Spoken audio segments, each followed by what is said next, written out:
அருட்பெரும் ஜோதி துணை அன்பான சித்திகம் நேயர்கள் அனைவருக்கும் எனது வணக்கமும் வாழ்த்துக்களும். இன்றைக்கி நம்ம பார்க்க போகிறது பார்த்திங்கன்னா ஒரு விழிப்புணர்ச்சி பதிவு.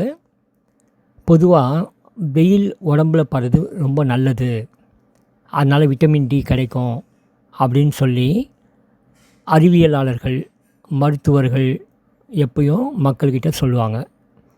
எலும்பு பலவீனமாகறதுக்கு விட்டமின் டி ஒரு குறைபாடு இருந்தாக்கா கண்டிப்பாக எலும்பு பலவீனமாகும்னு சொல்லுவாங்க. அதே மாதிரி பார்த்திங்கன்னா மற்ற விட்டமின்ஸ்னால் உடம்புக்கு வேணும், உடம்புக்கு எனர்ஜி வேணும், சக்தி வேணும், நரம்புகளுக்கு சக்தி வேணும் அப்படின்னு சொன்னாலும் விட்டமின் சி, விட்டமின் டி இதெல்லாம் ரொம்ப முக்கியமாக தேவை. ஆனால் பார்த்திங்கன்னா காலை நேரத்தில் நீங்கள் வாக்கிங் போங்க, காலை நேரத்தில் வெயில் உடம்புல படுற மாதிரி எக்ஸசைஸ் பண்ணுங்கன்னு சொல்லி தான் எல்லாருமே அட்வைஸ் பண்ணுறாங்க. ஆனால் அது தவறான விஷயம். அதாவது கடுமையான கோடை காலங்களில் உதாரணத்துக்கு பார்த்திங்கன்னா தமிழ்நாடுன்னு வச்சுக்கோங்க. ஏன்னா கண்ட்ரிக்கு வந்து சூரியன் உதிக்கிற டைம் வந்து வெப்பம் கோடை காலங்கள் வந்து மாறும். இப்போது இந்தியாவை பொறுத்தளவுக்கு தமிழ்நாடு எடுத்துக்கோங்களேன். தமிழ்நாட்டில் ஏப்ரல் மே மாதம் நம்ம காலையிலேயும் வெயிலில் போய் நிற்க வேணாம், மாலையிலேயும் நிற்க வேணாம், பகல்லையும் நிற்க வேணாம். வெயில் நம்ம உடம்புல படாமல் நம்ம தப்பிக்கிறது எப்படின்றத மட்டும் பார்க்கணும். இதுதான் நல்லது.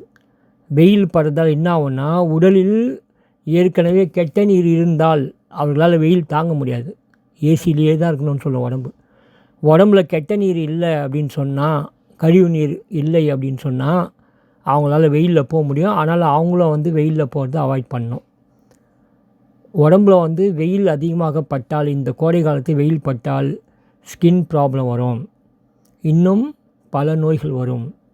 அதனால் தயவுசெய்து வெயிலில் அலையாதீர்கள். இது முக்கியமான விஷயம். நான் வேலை விஷயமாக போகிறேன், டியூட்டிக்கு போகிறேன்னா அது ஓகே, அது முடிஞ்ச அளவுக்கு உங்களை பாதுகாத்துக்குங்க. கொடை கொண்டு போங்க, வண்டியில் போகும்போது ஹெல்மெட் போட்டுன்னு போங்க, இதெல்லாம் நீங்கள் பார்த்துங்க. அதே மாதிரி காலை வெயில் படவே கூடாது அப்படின்னு சொன்னோம். உதாரணத்துக்கு பார்த்திங்கன்னா கோடை காலங்களில் 5 மணிக்கு மேல் மாலை வெயில் நம்ம உடம்புல படுற மாதிரி வாக்கிங் போகலாம், எக்ஸசைஸ் பண்ணலாம். அதாவது வேலைக்கு செல்லாதவர்கள் நான் சொல்கிறேன். காலையில் இதுக்கு கிரவுண்டில் போயிட்டு எக்ஸசைஸ் பண்ணுறாங்க, வாக்கிங் போகிறாங்க நிறைய பேர், மெஜாரிட்டி பீப்புள். அவங்க அப்படி போகாமல் காலையில் நீங்கள் வாக்கிங் போகணுன்னு விருப்பப்பட்டீங்கன்னா 6 மணிக்குள்ளே போயிடணும். 4 to 6 இல்லை 4 to 6:30, அதிகபட்சம் 7 o'clock அவ்வளோதான். 7 மணிக்கு மேலே 6:45 7க்குலாம் அந்த வெயில் உடம்புல படவே கூடாது.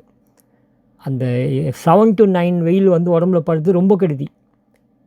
அதுவும் இல்லாமல் உச்சி வெயில் இன்றைக்கி காலையில் 7லேருந்து ஆரம்பித்து சாயந்தரம் 5 வரையும் வெயில் கொளுத்துது.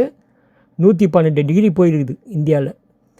ஸோ நான் என்ன சொல்ல வரேன்னா, நம்ம வெயிலை வந்து இந்த 2-3 மாதம் சுத்தமாகவே அவாய்ட் பண்ணுங்கள். ஒரு வேளை வெயிலுக்கு போகணும் எனக்கு தேவைப்படுது அப்படின்னா சாயந்தரம் 5 மணிக்கு மேலே, 5:30 மணிக்கு மேலே வெளியில் போங்க, தப்பு கிடையாது. அதே மாதிரி பார்த்திங்கன்னா இந்த 2-3 மாதம் தவிர மற்ற மாதங்களில் எத்தனை மணிக்கு காலை வெயில் நல்லதா மாலை வெயில் நல்லதா? வருஷம் முழுவதுமே மாலை வெயில் தான் நல்லது. மற்ற மாதங்களில் என்ன பண்ணலான்னா 4 மணிக்கு மேலே வெயிலில் போகலாம். ஏன்னா அப்போ வந்து உங்களுக்கு வந்து குளிர்காலம் வரும், மழை காலம்லாம் வரும். அந்த டைம்லலாம் ஈவினிங் வெயில் ரொம்ப ரொம்ப உடம்புக்கு நல்லது. அந்த நேரத்தில் நீங்கள் வந்து உடற்பயிற்சி செய்யுங்க, வாக்கிங் போங்க, நடைப்பயிற்சி சரிங்களா, 8 போகிறது, நடைப்பயிற்சி பண்ணுறது எல்லாமே மாலை வெயில் வச்சுங்க. எல்லாமே காலை வெயில் வந்து உடம்புக்கு கெடுது. அந்த நேரங்களில் நீங்கள் எந்த வேலையும் செய்யாதீங்க, வெயிலில் போய் சுற்றாதீர்கள், அது உடம்புக்கு கெடுதி. அதே மாதிரி பார்த்திங்கன்னா காலையில் சூரிய உதிச்ச 15 நிமிஷம் வரையும் வெயில் இருந்தாலும் ஓரளவுக்கு ஒன்றும் பெரிய பிரச்சனை கிடையாது. அதுக்கப்புறமா நீங்கள் வெயிலில் போகாதீங்க. அப்படி இப்போ டியூட்டிக்காக போகிறீங்க, இல்லை கடைக்கு போகிறீங்க, ஏதாவது இம்பார்ட்டண்ட்டாக கொடையை கையில் எடுத்துகிட்டு போங்க. மாலை வெயிலுக்கு நீங்கள் கொடை தேவையில்லை. 5 மணிக்கு மேலே நீங்கள் தாராளமாக இந்த கோடை காலத்தில் வெளில போகலாம். இது வந்து ரொம்ப முக்கியமாக கவனிங்க. ஏன்னா எல்லா டாக்டர்ஸும் சொல்கிற அட்வைஸ் காலை வெயில் படுற மாதிரி நீங்கள் யூடியூப்லேயும் பாருங்கள், எல்லாருமே வந்து காலை வெயில் உடம்புல படுறது நல்லது அப்படின்னு சொல்கிறாங்க. அது வந்து தவறு. சித்தர்கள் வந்து காலை வெயில் உடலில் படக்கூடாது, மாலை வெயில் தான் உடம்புல படணும்னு சொல்லியிருக்காங்க.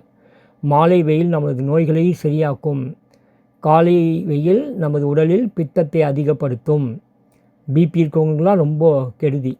அதனால் இனிமேல் சித்தர்கள் சொன்ன மாதிரி காலை வெயிலில் வெளில போகாமல் ஈவினிங் மாலை வெயிலில் நம்ம உடம்பு படுற மாதிரி வெளில போங்க. இதை நீங்கள் கடைபிடிக்க வேண்டும் என்பதே என்னுடைய அன்பான வேண்டுகோள். வாழ்க அருளுடன். நன்றி, வணக்கம்.